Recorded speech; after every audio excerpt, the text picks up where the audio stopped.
मी तक्षशिला सेवाभावी सामाजिक संस्थेचा सदस्य आम्ही सर्वजण योगेश जाधव अध्यक्ष उपाध्यक्ष निखिल जाधव आम्ही सर्वजण आज सार्वजनिक बांधकाम विभाग पनवेलचे कार्यालय येथे आलो होतो। आमची समस्या अशी होती की डेरंग ते टावरवाडी दरम्यान जो सार्वजनिक बांधकाम विभाग यांच्यामार्फत रोड करण्यात आला होता, त्या ठिकाणी पूर्वीचा रोड हा सपाट होता, त्यामुळे काही प्रॉब्लेम होत नव्हता। परंतु आता सध्या जो रोड करण्यात आला आहे त्याची उंची 1.5 फूट वाढली आहे। त्याच्यामुळे काय आहे, गाड्यांना जाण्यासाठी ग्रामस्थांना त्रास होत आहे, सतत अपघात होत आहे।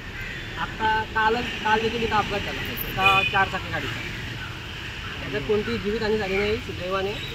त्यानंतर आम्ही आज त्याच निमित्ताने सार्वजनिक बांधकाम विभाग उपविभाग पनवेल क्रमांक 1 येथे निवेदन देण्यासाठी आलो होतो। त्यांच्याकडे आम्ही ह्याआधी देखील पाठपुरावा केला आहे, परंतु त्यांच्याकडून दुर्लक्ष झालं होता। परंतु आज आम्ही कदम साहेबांना भेटलो, तिथल्या उपविभागीय अधिकारी कदम साहेब यांना भेटलो।